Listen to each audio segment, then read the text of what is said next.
Sore itu, langit di sebuah desa kecil di Jawa Timur terlihat gelap. Awan hitam menggantung rendah di atas rumah-rumah warga.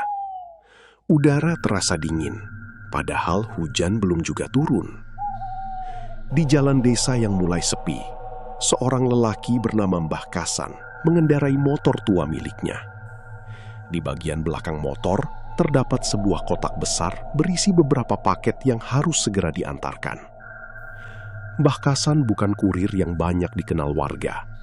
Ia hanya lelaki sederhana yang setiap hari berkeliling mengantar barang dari satu rumah ke rumah lainnya.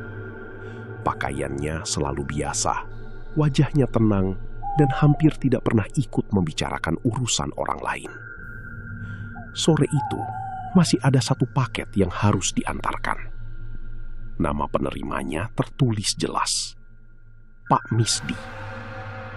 Mbah Kasan menghentikan motornya di depan sebuah warung kecil milik Bu Sumiati. "Bu, rumah Pak Misdi masih lurus ke ujung?" tanyanya. Bu Sumiati yang sedang merapikan dagangan menoleh. "Masih, Mbah. Tapi kok baru datang sekarang? Sebentar lagi maghrib." Mbah Kasan hanya tersenyum. "Masih sempat, Bu." Ketika melihat paket di tangan Mbah Kasan, wajah Bu Sumiati tiba-tiba berubah. "Paket apa itu?" "Barang biasa. Saya cuma mengantar." Bu Sumiati mendekat dan memperhatikan alamat yang tertulis pada kardus. "Pak Misdi? Rumahnya yang dekat kebun bambu itu?" "Iya." Perempuan itu terdiam sebentar. "Kalau bisa jangan lama-lama di sana, Mbah." Mbah Kasan menatapnya. "Kenapa?" Bu Sumiati tidak langsung menjawab. Ia hanya menunjuk jalan kecil di ujung desa. "Belakangan ini sering ada suara aneh dari belakang rumah Pak Misdi. Kadang seperti orang menangis." Mbah Kasan tidak menunjukkan rasa takut. Ia hanya mengangguk lalu kembali menyalakan motornya. Semakin jauh ia meninggalkan warung, jalan semakin sepi. Rumah warga mulai jarang terlihat. Di kanan kiri hanya ada sawah dan kebun bambu yang bergerak tertiup angin. Akhirnya, Mbah Kasan sampai di rumah Pak Misdi. Ia mengetuk pintu. Seorang perempuan paruh baya keluar. Namanya Bu Painem. "Paket untuk Pak Misdi, Bu." "Oh, iya. Suami saya sedang ke belakang." Bu Painem menerima paket tersebut. Namun sebelum Mbah Kasan pergi, matanya tertuju pada kardus itu. Ada sesuatu yang membuat wajahnya berubah serius. "Bu." "Iya." "Kalau nanti malam ada suara ketukan dari pintu belakang, jangan dibuka." Bu Painem mengerutkan dahi. "Maksudnya?" "Jangan pedulikan suara apapun yang memanggil dari luar."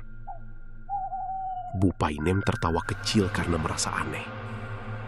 "Memangnya kenapa, Mbah?" Mbah Kasan tidak menjawab. Ia hanya menatap rumah itu beberapa detik, kemudian pergi. Malam pun tiba. Hujan turun deras di desa tersebut. Angin membuat pohon bambu di belakang rumah Pak Misdi bergesekan dan mengeluarkan suara panjang. Bu Painem sedang membereskan dapur ketika terdengar suara dari belakang. Tok, tok, tok. Tangannya berhenti bergerak. Ia teringat pesan Mbah Kasan. Beberapa detik kemudian, terdengar suara perempuan tua. "Painem, bukakan pintunya." Bu Painem membeku. Suara itu terdengar sangat dekat. Ia perlahan mendekati pintu belakang. "Siapa?" tanyanya dengan suara gemetar. Tidak ada jawaban. Kemudian, suara itu kembali terdengar. "Painem, aku kedinginan." Bu Painem hampir membuka pintu. Namun dari kamar terdengar suara Pak Misdi. "Jangan dibuka!" Bu Painem langsung menoleh. Suaminya berdiri di ambang kamar dengan wajah pucat. "Mas, tadi kamu yang mengetuk?" Pak Misdi menggeleng perlahan. "Aku dari tadi di kamar." Keduanya terdiam. Lalu terdengar ketukan sekali lagi. Tok. Kali ini bukan dari pintu. Suara itu berasal dari dalam rumah. Mereka saling memandang. Dan tanpa mereka sadari, paket yang tadi sore diterima Bu Painem perlahan bergeser sendiri di atas meja. Mbah Kasan yang sudah jauh dari rumah itu tiba-tiba menghentikan motornya. Ia menoleh ke belakang. Entah mengapa, dadanya terasa sesak. Kemudian ia berbisik pelan. Sudah dimulai. Pagi harinya, rumah Pak Misdi terasa berbeda. Tidak ada yang benar-benar berani membicarakan kejadian semalam. Bu Painem hanya duduk di dapur sambil memandangi pintu belakang yang masih tertutup rapat. Pak Misdi keluar kamar dengan wajah pucat. "Nem, semalam kamu dengar suara perempuan?" Bu Painem mengangguk pelan. "Iya, tapi bukan cuma itu. Apalagi? Paketnya." Pak Misdi menoleh ke ruang tengah. Kardus yang kemarin diletakkan di atas meja kini berada di lantai. Tidak ada yang merasa pernah memindahkannya. Pak Misdi berjalan mendekat. Ia hendak mengangkat kardus itu, tetapi tiba-tiba terdengar suara seperti sesuatu menggaruk dari dalam.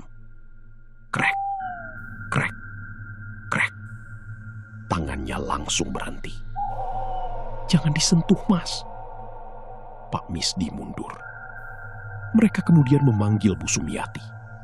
Tidak lama kemudian, perempuan itu datang bersama seorang tetangga. Ketika melihat kardus tersebut, Bu Sumiati langsung teringat Mbah Kasan.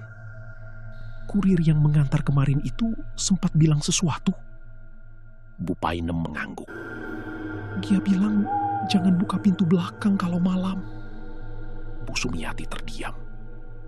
Berarti dia sudah tahu. Siang itu suasana rumah masih tampak normal. Namun menjelang sore, kejadian aneh mulai muncul. 3 ekor ayam milik Pak Misdi ditemukan mati di dekat kandang. Tidak ada luka pada tubuhnya.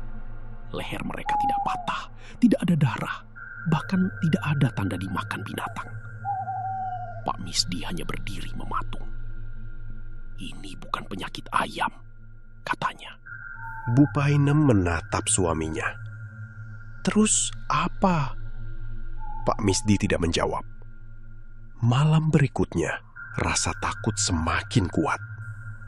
Sekitar tengah malam, Bu Painem terbangun karena mendengar suara langkah kaki di teras.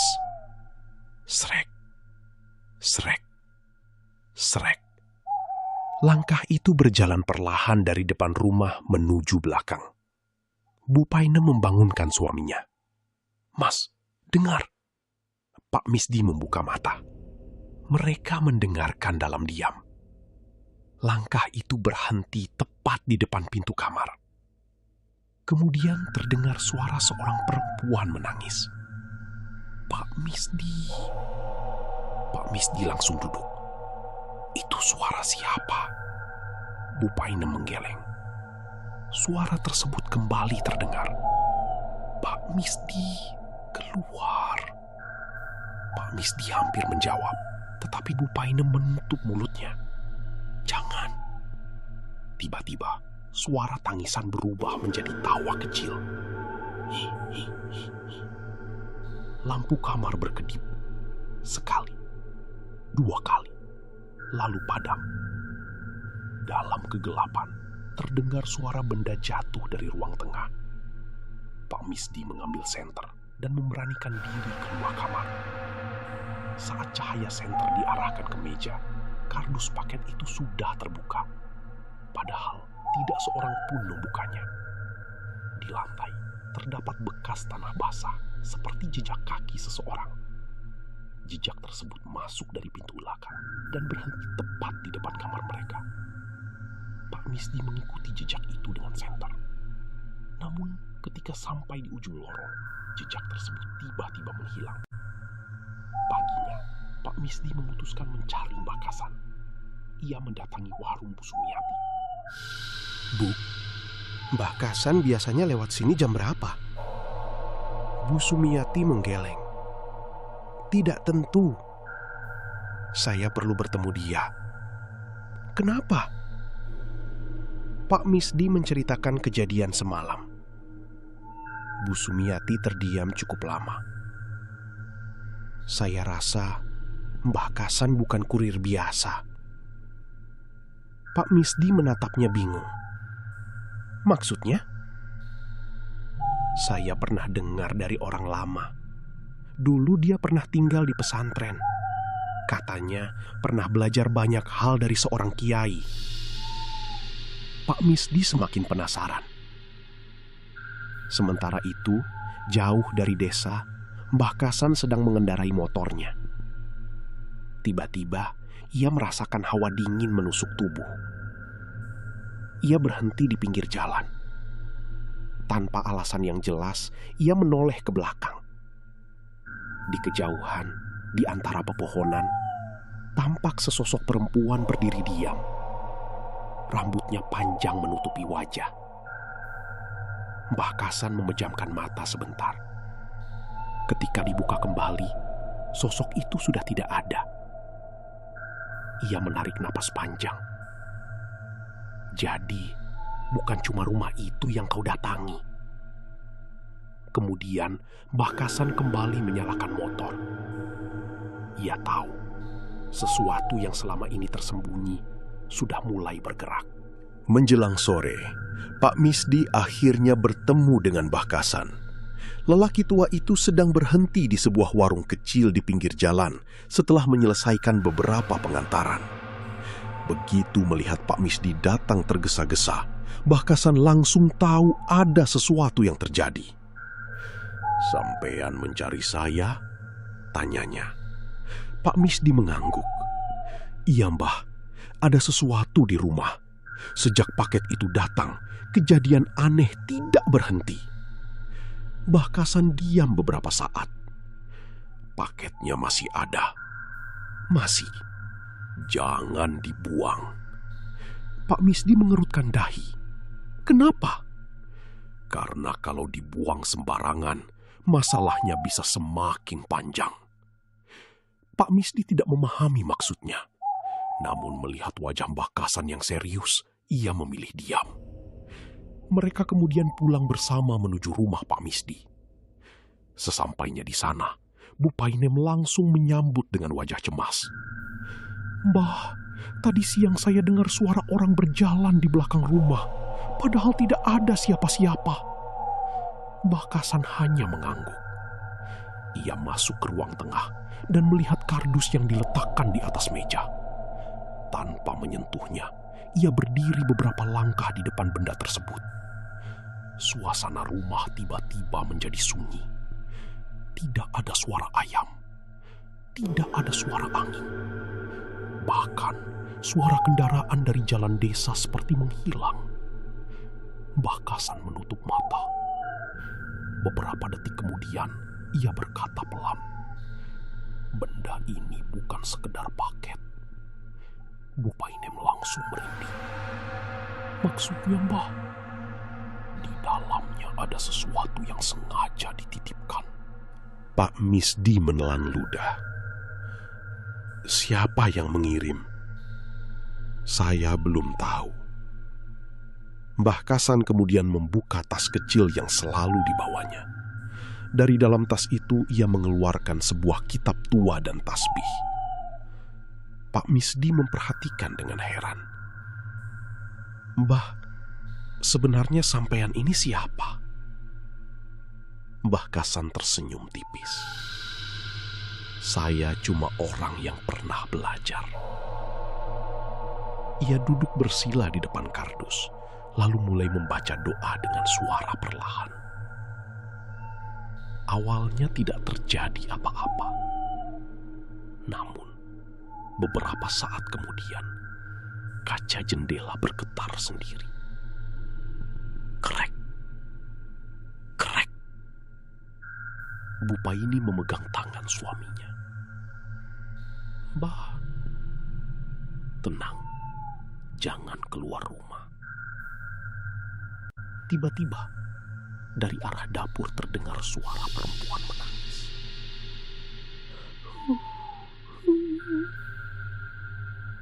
Suara itu semakin jelas, kemudian berubah menjadi suara tertawa. Mbah Kasan tetap membaca. Pintu dapur terbuka sendiri. Angin dingin menerobos masuk meskipun semua jendela tertutup. Di sudut ruangan, bayangan hitam perlahan muncul. Pak Misdi mundur. "Itu apa, Mbah?" Mbah Kasan membuka mata. "Jangan lihat terlalu lama." Bayangan itu bergerak mendekati mereka. Rambut panjang menutupi wajahnya.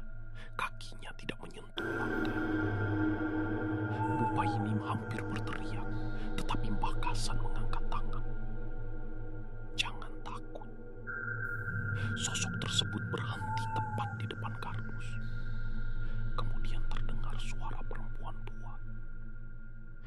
"Bukan dia." Mbah Kasan menatap sosok itu. "Siapa yang kau cari?" Sosok itu tidak menjawab. Ia justru menunjuk ke arah Pak Misdi. Kemudian, tubuhnya bergerak mendadak dan menghilang ke dalam kegelapan. Pak Misdi jatuh terduduk. "Mbah, apa sebenarnya yang terjadi?" Mbah Kasan mengambil napas panjang. "Ini bukan gangguan biasa. Ada orang yang mengirim sesuatu kepada sampean." "Siapa?" "Saya belum tahu, tapi orang itu pasti menyimpan dendam." Malam itu, Mbah Kasan tidak pulang. Ia memilih bermalam di rumah Pak Misdi untuk memastikan tidak ada gangguan berikutnya. Menjelang tengah malam, ia duduk sendirian di ruang depan. Bupainem yang belum tidur melihat sesuatu yang membuatnya terkejut. Mbah Kasan sedang membaca kitab tua dengan mata terpejam. Cara duduk dan wajahnya berubah sangat tenang, jauh berbeda dari seorang kurir yang biasa datang mengantarkan paket. Saat itu, Bupainem mulai menyadari bahwa lelaki sederhana tersebut menyembunyikan sesuatu. Keesokan paginya, Mbah Kasan menemui seorang lelaki tua di desa sebelah. Namanya Kiai Mursyid. Begitu melihat bungkus paket yang dibawa Mbah Kasan, wajah sang kiai langsung berubah. "Dari mana kau mendapatkan ini?" "Dari rumah Pak Misdi." Kiai Mursyid memeriksa tanda kecil di bagian bawah bungkus. Kemudian ia berkata dengan suara pelan, "Kasan, ilmu yang dipakai untuk mengirim ini bukan ilmu sembarangan." Mbah Kasan menatap gurunya. "Berarti dugaan saya benar." Kiai Mursyid mengangguk. "Dan kalau tanda ini sudah muncul, berarti orang yang mengirimnya tidak hanya ingin membuat Misdi sakit." Ia berhenti sejenak.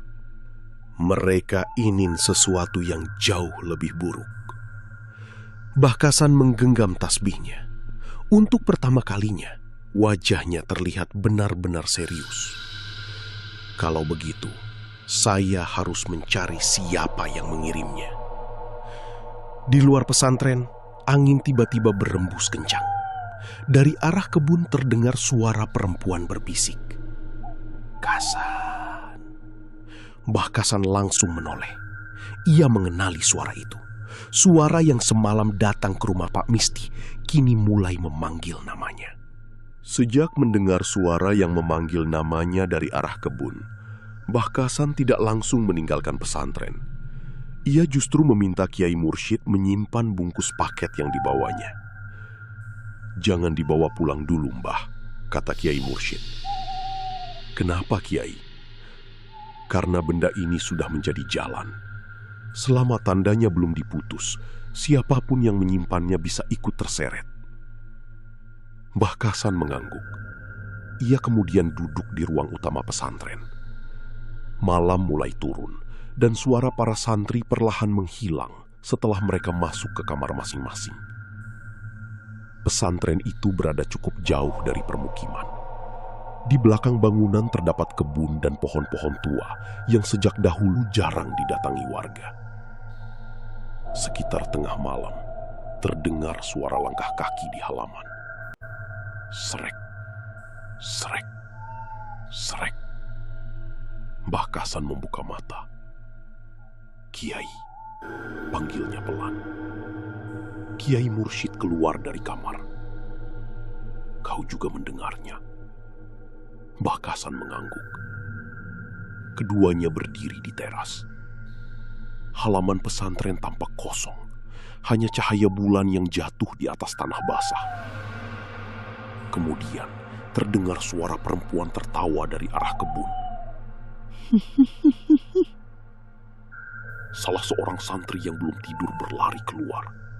"Kiai, ada orang di belakang." "Masuk kembali," bentak Kiai Mursyid. Namun sebelum santri itu berbalik, sesosok bayangan terlihat berdiri di antara pohon. Rambut panjang menutupi wajahnya. Mbah Kasan melangkah maju. "Kalian semua masuk." "Kasan, jangan sendiri," kata Kiai Mursyid. Mbah Kasan tersenyum tipis. "Kalau dia datang karena saya, biar saya yang menemui." Ia berjalan menuju kebun. Semakin dekat, udara terasa semakin dingin. Suara jangkrik menghilang. Bahkan daun-daun berhenti bergerak. Bayangan itu masih berdiri. Mbah Kasan berhenti beberapa meter darinya. "Siapa yang mengikatmu?" Tidak ada jawaban. Sosok itu perlahan mengangkat kepalanya. Wajahnya tidak terlihat jelas, tetapi suaranya terdengar seperti perempuan tua. "Bukan dia. Siapa yang kau cari?" "Orang yang mengirimku." Mbah Kasan menggenggam tasbih. "Namanya." Sosok itu menunjuk ke arah timur. "Namanya Sukardi." Tiba-tiba angin berhembus sangat kencang. Mbah Kasan menutup matanya sejenak. Ketika membukanya, sosok tersebut sudah tidak ada. Ia kembali ke pesantren. Kiai Mursyid sudah menunggunya. "Sukardi." Mbah Kasan mengangguk. "Kita harus mencari orang itu." Keesokan harinya, Mbah Kasan kembali ke rumah Pak Misdi. Ia tidak ingin langsung memberitahu semua yang terjadi kepada Bu Painem karena khawatir perempuan itu semakin ketakutan. Namun ketika sampai, ia melihat Pak Misdi duduk sendirian di teras. "Mbah, semalam saya bermimpi." "Mimpi apa?" "Saya melihat seorang lelaki berdiri di kebun. Dia bilang, nama saya tidak seharusnya menerima paket itu." Mbah Kasan terdiam. "Sampean mengenal Sukardi?" Pak Misdi langsung menatapnya. "Kenapa Mbah menyebut nama itu?" "Jawab dulu." Pak Misdi menarik napas. "Sukardi teman lama saya. Kami pernah berselisih soal tanah." Mbah Kasan mulai memahami bahwa masalah ini jauh lebih dalam daripada yang terlihat. Sementara itu, di rumah lain yang cukup jauh dari desa, Sukardi duduk berhadapan dengan seorang perempuan tua bernama Mbah Karsih. "Sudah sampai kepada orangnya?" tanya Sukardi. Mbah Karsih diam. "Sudah," jawabnya. "Lalu kenapa saya masih merasa ada yang salah?" Perempuan tua itu menatapnya tajam. "Karena yang menerima kiriman itu bukan orang yang seharusnya." Sukardi membeku. Maksudnya, Mbah Karsih menundukkan kepala. Ada orang lain yang ikut membawa jalan itu. Siapa? Mbah Karsih tidak menjawab. Tiba-tiba lampu minyak di meja padam sendiri. Dari sudut rumah terdengar suara perempuan berbisik. Jangan ganggu dia. Sukardi langsung berdiri. Mbah, itu suara siapa? Mbah Karsih terlihat ketakutan. Ia tahu sesuatu yang jauh lebih besar telah terlepas. Sementara itu, Mbah Kasan berdiri di halaman rumah Pak Misdi sambil memandang langit. Ia sudah mengetahui nama orang yang mengirim santet. Tetapi ia belum mengetahui alasan sebenarnya. Dan sebelum menemukan jawabannya, ia harus mengungkap hubungan lama antara Sukardi dan keluarga Pak Misdi. Karena ternyata dendam itu bukan baru terjadi. Ia telah disimpan selama puluhan tahun. Mbah Kasan belum meninggalkan rumah Pak Misdi. Setelah mengetahui nama Sukardi, ia mulai menggali cerita lama yang selama ini disimpan oleh warga desa. Sore itu, Mbah Kasan duduk bersama Pak Misdi di teras. Angin berembus pelan dari arah kebun bambu. Sampean pernah punya masalah besar dengan Sukardi? Tanya Mbah Kasan. Pak Misdi menunduk. Dulu kami tidak seperti sekarang. Kami bahkan pernah berteman dekat. Lalu apa yang membuatnya berubah? Pak Misdi menarik napas panjang. Tanah. Ia kemudian menceritakan kejadian puluhan tahun lalu. Ayah Pak Misdi dan ayah Sukardi pernah memiliki sebidang tanah di daerah perbukitan. Tanah itu diwariskan secara bersama, tetapi batasnya tidak pernah benar-benar jelas. Suatu hari, terjadi pertengkaran besar. Ayah Sukardi menuduh keluarga Pak Misdi mengambil sebagian tanah miliknya. Tuduhan itu membuat kedua keluarga saling bermusuhan. Beberapa minggu kemudian, ayah Sukardi ditemukan meninggal di dekat kebun, dalam keadaan yang dianggap tidak wajar. Sejak saat itu, Sukardi percaya bahwa keluarga Pak Misdi adalah penyebab kematian ayahnya. Mbah, kata Pak Misdi pelan, saya tidak pernah membunuh siapapun. Saya percaya. Tapi Sukardi tidak pernah percaya. Mbah Kasan terdiam. Malamnya, ia menemui Kiai Mursyid untuk membicarakan cerita tersebut. Kiai Mursyid mendengarkan dengan serius. Dendam seperti itu bisa menjadi sangat berbahaya, katanya. Karena sudah diwariskan. Bukan hanya diwariskan.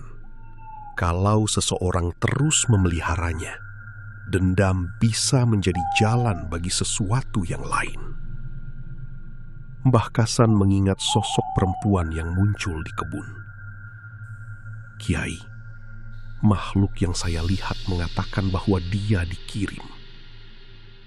Kiai Mursyid menatapnya. Berarti ada orang yang menggunakan kekuatan lama. Malam semakin larut ketika tiba-tiba terdengar suara ketukan dari luar pesantren. Tok, tok, tok. Kiai Mursyid dan Mbah Kasan saling memandang. Ketukan kembali terdengar. Tok, tok, tok. Jangan buka, kata Kiai Mursyid. Namun dari balik pintu terdengar suara seorang lelaki. Kasan. Mbah Kasan mengenali suara itu. Sukardi. Ia mendekati pintu, tetapi Kiai Mursyid menahannya. Jangan gegabah. Suara Sukardi kembali terdengar. Kasan, tolong saya. Mbah Kasan membuka pintu sedikit. Tidak ada siapapun. Hanya tanah basah dan jejak kaki yang mengarah ke kebun. Di ujung jejak terlihat selembar kain hitam tersangkut pada ranting. Mbah Kasan mengambilnya. Saat disentuh, kepalanya tiba-tiba terasa berat. Dalam pikirannya muncul gambaran sebuah rumah tua, seorang lelaki terbaring di tanah, dan seorang perempuan sedang membaca sesuatu di dekat tubuhnya. Mbah Kasan langsung melepaskan kain tersebut.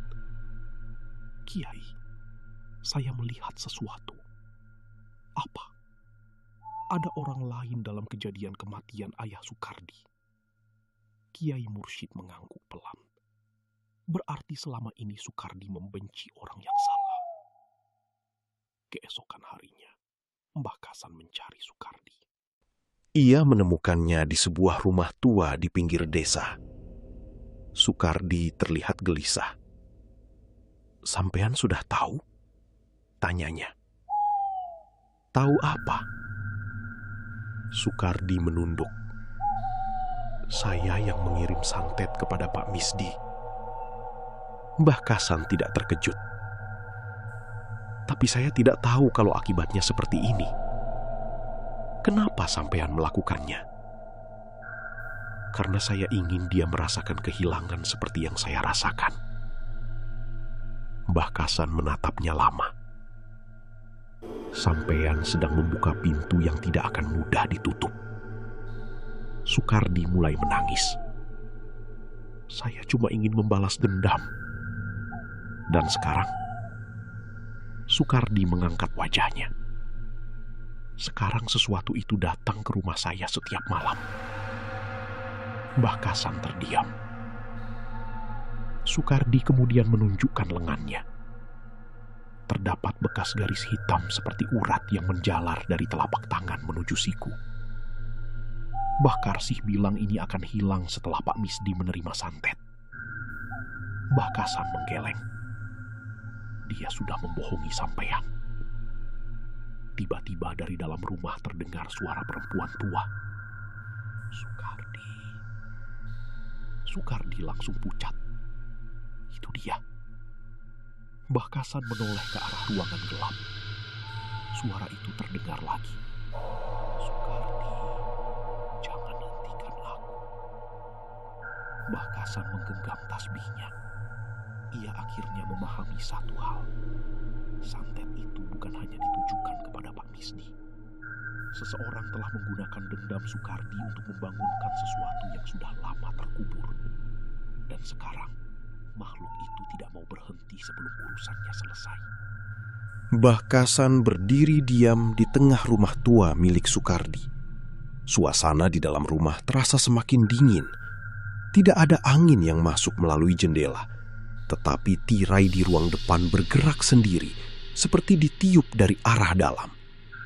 Sukardi masih duduk di lantai. Wajahnya pucat. Tangannya terus menutupi bekas garis hitam yang menjalar dari telapak hingga siku. "Mbah," katanya dengan suara bergetar, "tolong saya." Mbah Kasan tidak langsung menjawab. Ia memandang ke arah ruangan gelap tempat suara perempuan tadi terdengar. "Sukardi, selama berapa malam suara itu datang?" "Sudah 5 malam." "Setiap malam?" Sukardi mengangguk. "Awalnya cuma suara orang berjalan, lalu ada yang mengetuk jendela. Semalam saya melihat perempuan berdiri di belakang rumah." "Sampean kenal wajahnya?" "Tidak, rambutnya menutupi muka." Mbah Kasan menarik napas panjang. Dia pernah muncul di rumah Pak Misdi. Sukardi langsung menatapnya. "Jadi, memang benar?" "Benar." "Berarti kiriman itu berhasil?" Mbah Kasan menggeleng. "Bukan begitu." Ia mendekati Sukardi. "Yang sampean kirim bukan sekedar santet. Ada sesuatu yang ikut menempel pada ritual itu. Dan sekarang, sesuatu itu sudah tidak mau kembali." Sukardi menundukkan kepala. "Saya tidak tahu." "Justru karena tidak tahu, sampean bermain dengan sesuatu yang tidak seharusnya disentuh." Dari ruang belakang tiba-tiba terdengar suara benda jatuh. Brak! Sukardi tersentak. Itu dia, Mbah. Mbah Kasan mengangkat tangan. Jangan bergerak. Suara langkah mulai terdengar. 1 langkah. Kemudian langkah kedua. Srek. Srek. Srek. Suara itu semakin dekat.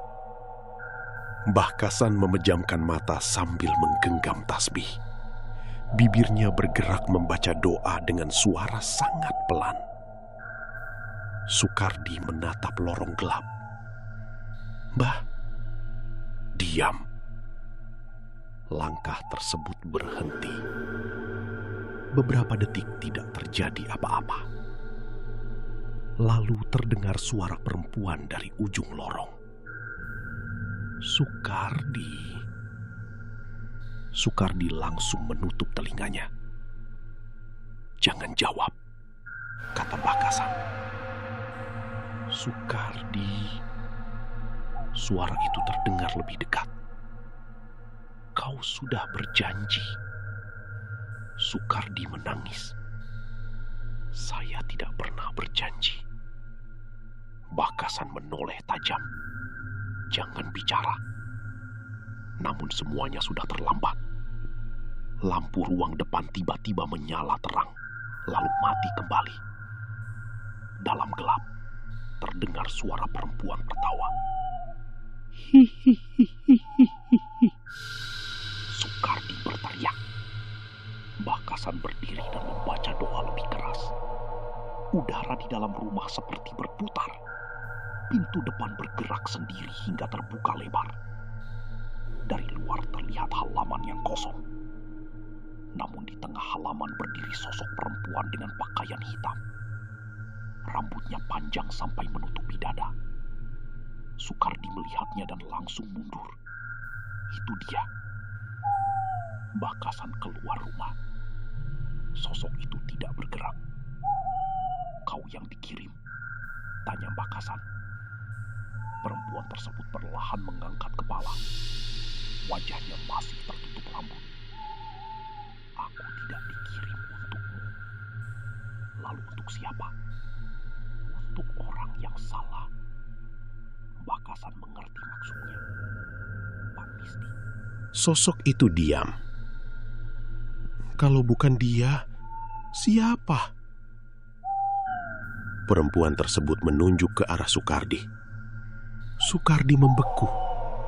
Mbah Kasan menoleh. "Jadi, sampean sendiri yang menjadi sasaran terakhir?" Sukardi menggeleng. "Tidak mungkin." Sosok itu kemudian mengangkat tangan. Bekas garis hitam di lengan Sukardi tiba-tiba bergerak seperti urat hidup. Sukardi menjerit kesakitan. "Mbah!" Mbah Kasan segera masuk dan memegang tangan Sukardi. "Jangan takut." "Sakit, Mbah." "Tarik napas." Mbah Kasan membaca doa sambil memegang pergelangan tangannya. Garis hitam tersebut perlahan berhenti bergerak. Namun sosok perempuan di halaman mulai mendekat. 1 langkah, 2 langkah, 3 langkah. Mbah Kasan tetap membaca. Ketika jaraknya tinggal beberapa meter, sosok itu tiba-tiba berhenti. Lalu terdengar suara yang bukan lagi suara perempuan. Suara itu terdengar berat dan tua. "Jangan putuskan ikatan itu." Mbah Kasan membuka mata. "Siapa kau?" "Aku hanya menagih janji." "Janji siapa?" "Janji orang yang sudah mati." Mbah Kasan terdiam. Ia mulai memahami bahwa semua ini berkaitan dengan kematian ayah Sukardi. "Kau terikat dengan kematian ayah Sukardi?" Sosok itu tidak menjawab. Namun udara mendadak berubah. Mbah Kasan melihat kilatan bayangan di halaman. Seolah ada kejadian lama yang sedang diputar kembali. Ia melihat seorang lelaki tua berjalan sendirian menuju kebun. Lelaki itu adalah ayah Sukardi. Di belakangnya ada seseorang. Wajahnya tidak jelas. Kemudian terdengar suara pertengkaran. Setelah itu, lelaki tua tersebut jatuh. Mbah Kasan membuka mata. Penglihatannya kembali normal. Keringat dingin membasahi wajahnya. Sukardi memandangnya. "Mbah, sampean melihat apa?" "Ayahmu tidak meninggal karena keluarga Pak Misdi." Sukardi terdiam.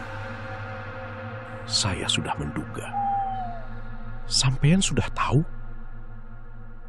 "Beberapa hari lalu, saya menemukan surat lama milik Bapak."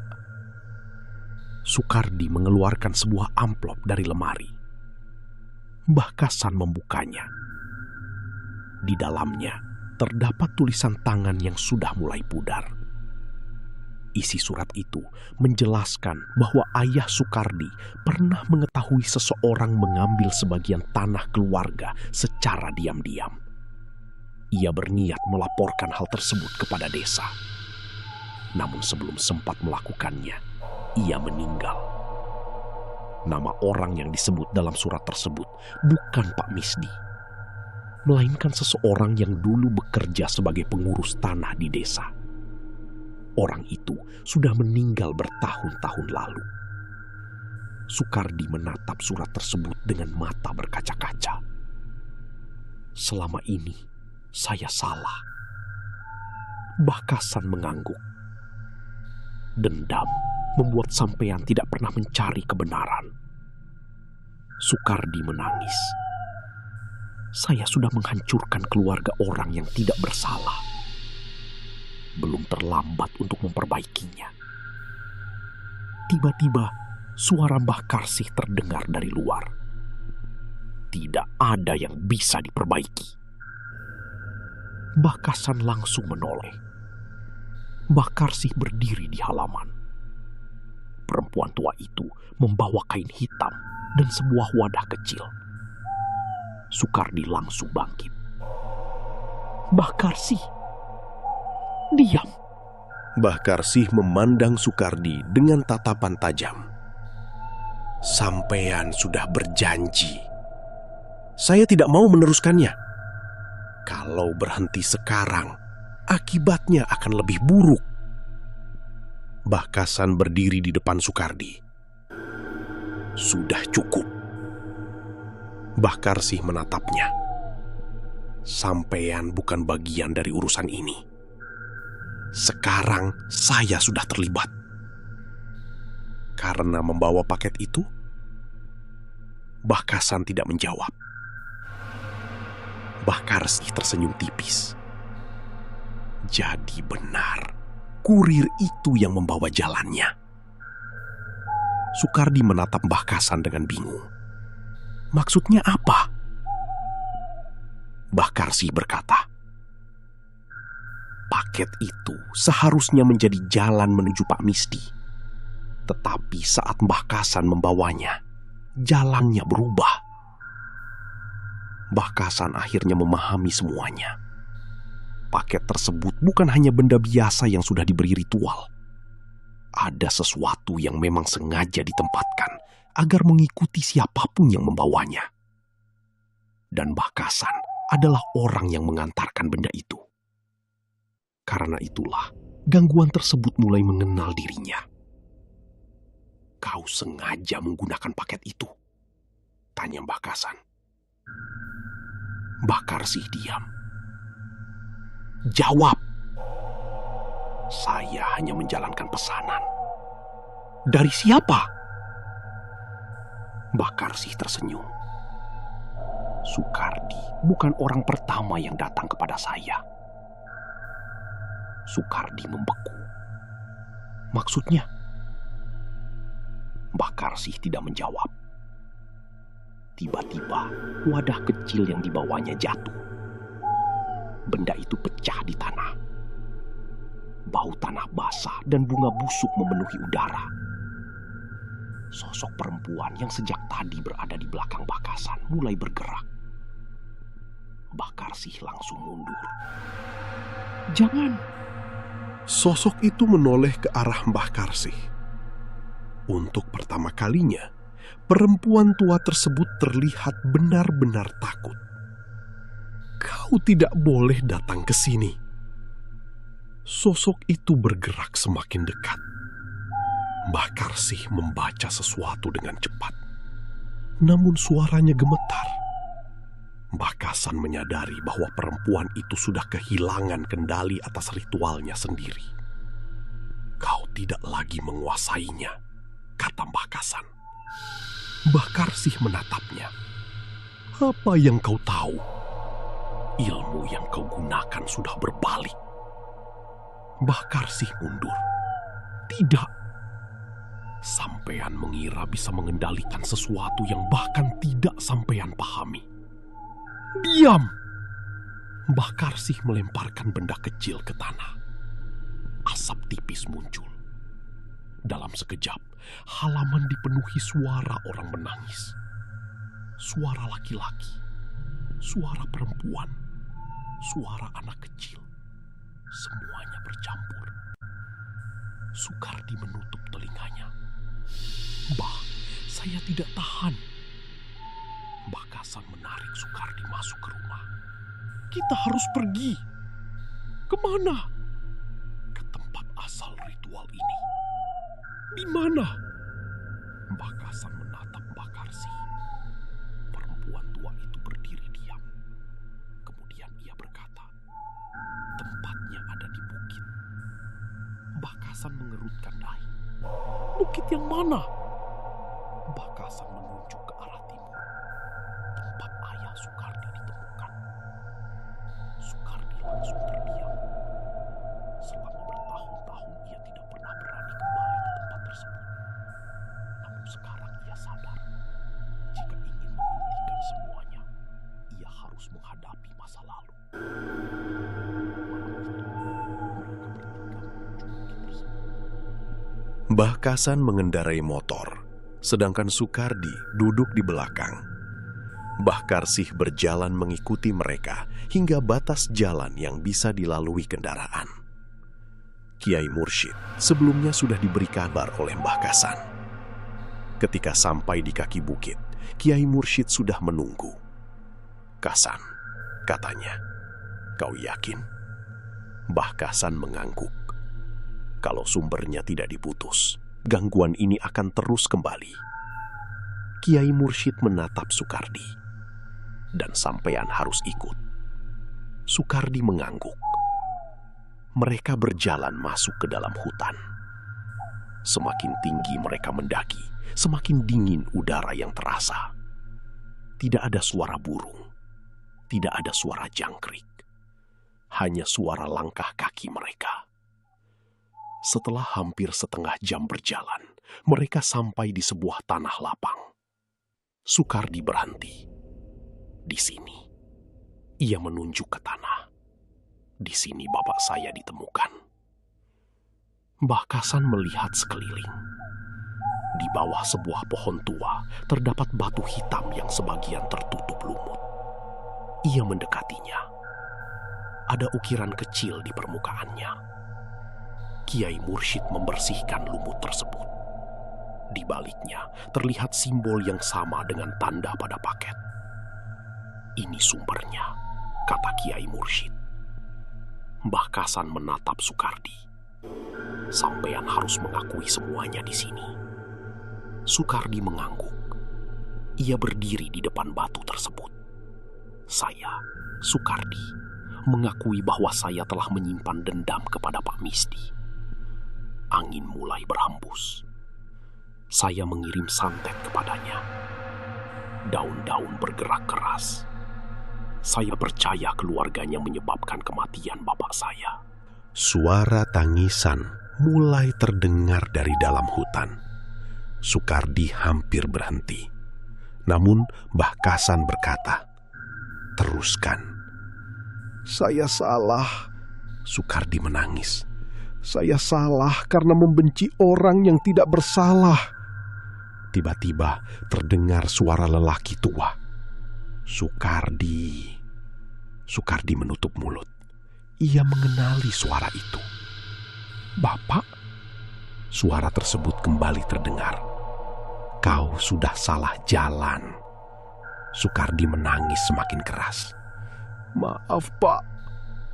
Mbah Kasan terus membaca doa. Namun tiba-tiba tanah di depan batu bergerak. Retakan panjang muncul. Dari dalam retakan keluar asap hitam. Kiai Mursyid segera meminta semua orang mundur. Sudah datang. Mbah Kasan tetap berdiri. Sosok perempuan yang selama ini mengikuti mereka muncul di antara pepohonan. Namun kali ini wajahnya terlihat jelas. Wajah itu bukan wajah menyeramkan. Justru terlihat seperti seorang perempuan tua yang sedang menangis. Ia menatap Sukardi. "Lepaskan aku." Sukardi terkejut. Mbah Kasan memahami sesuatu. Makhluk itu bukan sekedar pengganggu. Ia juga terperangkap. Mbah Kasan melangkah maju. "Siapa namamu?" Perempuan itu menjawab dengan suara lirih. "Karsini." Mbah Kasan menoleh kepada Mbah Karsih. Mbah Karsih langsung pucat. "Kau mengenalnya?" Mbah Karsih diam. "Kau mengenalnya sejak dulu." Perempuan itu menatap Mbah Karsih. "Dia yang mengikatku." Sukardi terkejut. Mbah Kasan mundur. "Jangan dengarkan dia." Kiai Mursyid menatap Mbah Karsih. Apa yang sebenarnya terjadi? Mbah Karsih akhirnya menangis. Puluhan tahun lalu, Karsini adalah seorang perempuan yang mengetahui rahasia kematian ayah Sukardi. Ia mencoba membuka kebenaran, tetapi justru dijadikan korban dalam ritual lama. Sejak saat itu, namanya diikat pada tempat tersebut.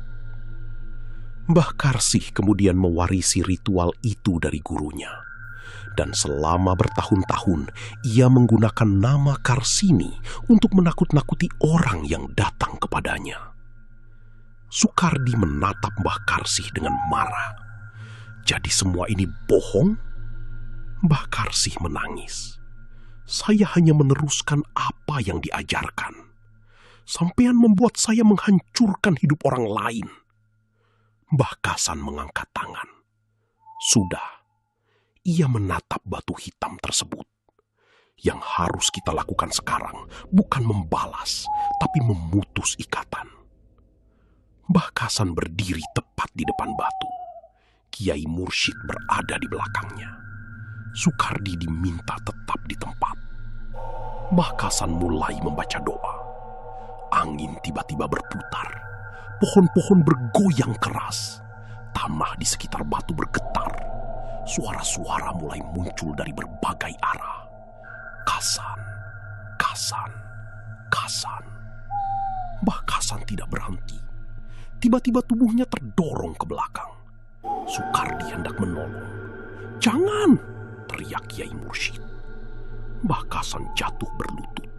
Tasbih di tangannya putus. Butiran tasbih berhamburan di tanah. Mbah Kasan menarik napas panjang. Kemudian ia berdiri kembali.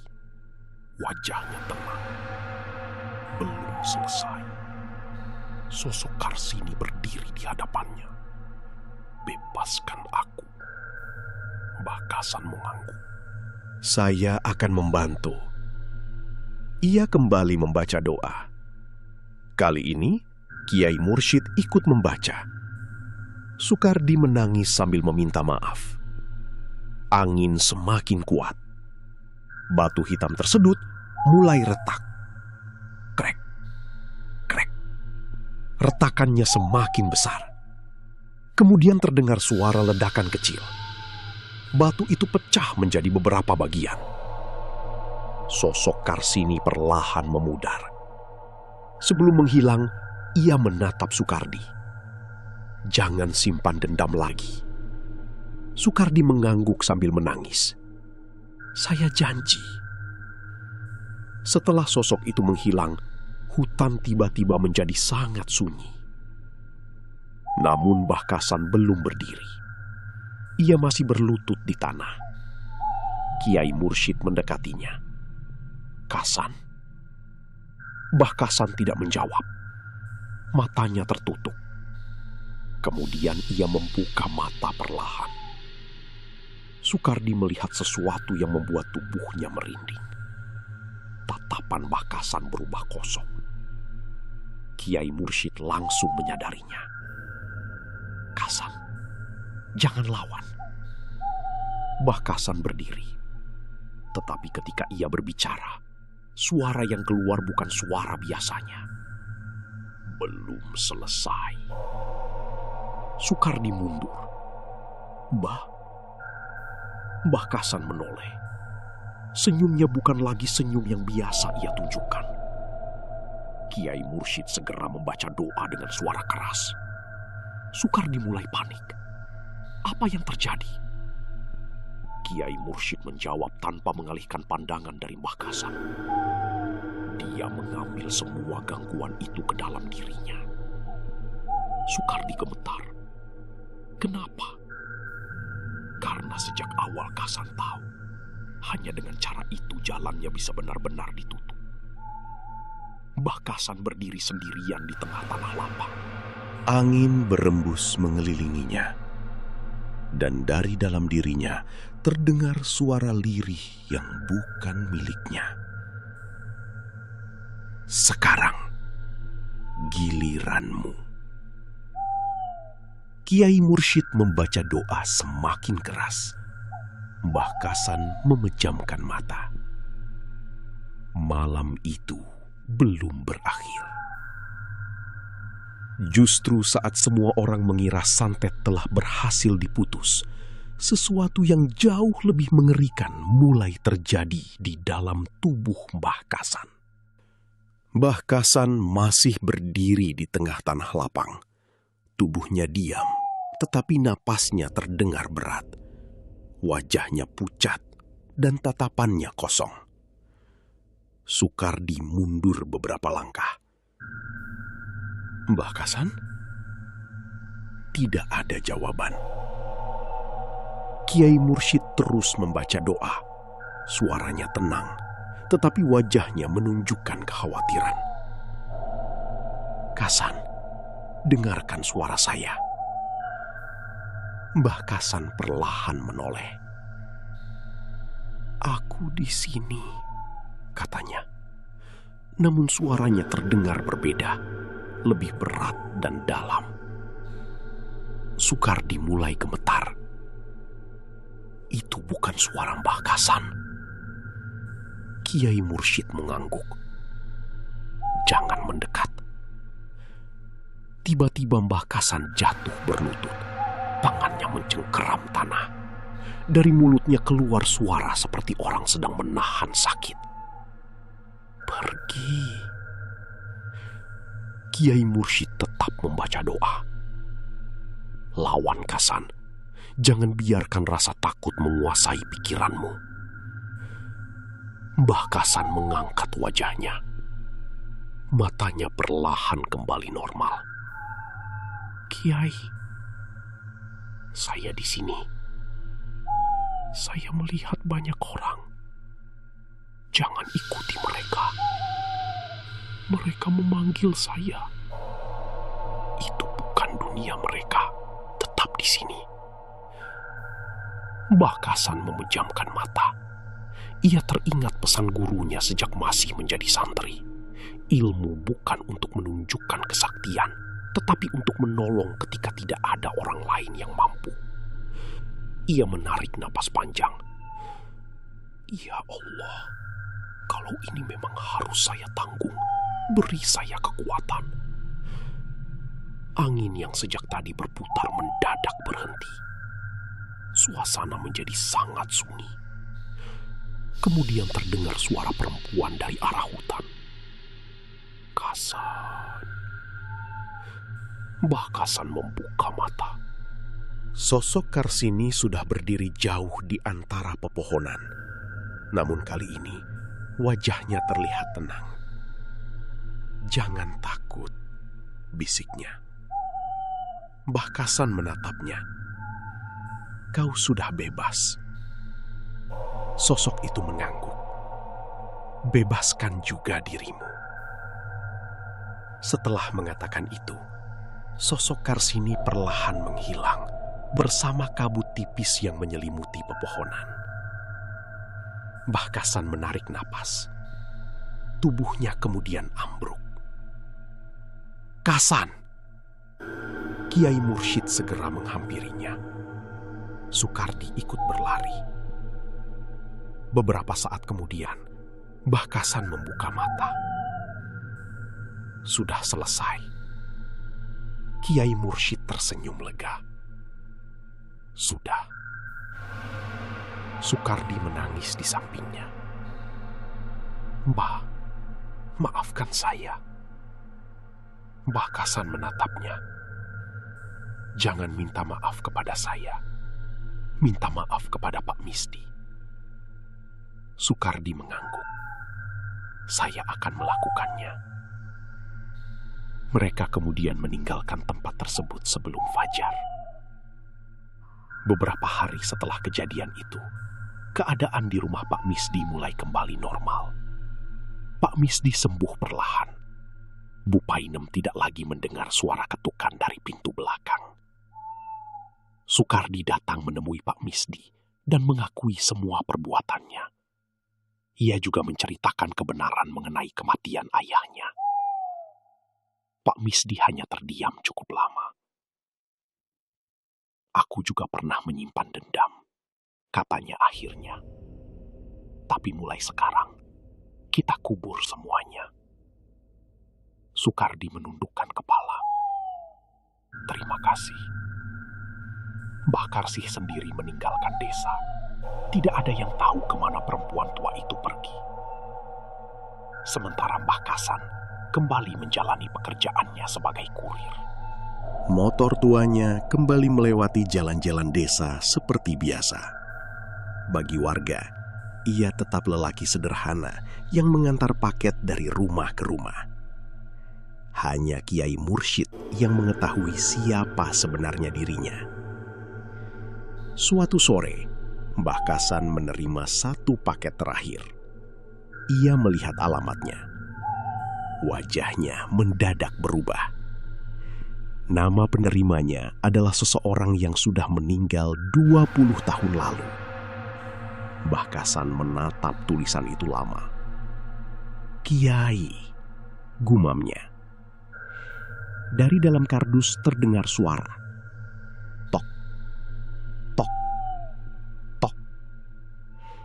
Mbah Kasan tidak membuka paket tersebut. Ia hanya menatapnya sambil menggenggam tasbih. Kemudian terdengar ketukan untuk ketiga kalinya. Tok. Mbah Kasan menarik napas panjang. Berarti yang kemarin belum benar-benar pergi. Di kejauhan, suara perempuan tua terdengar sangat pelan. "Kasan." Mbah Kasan menoleh. Jalan desa kosong.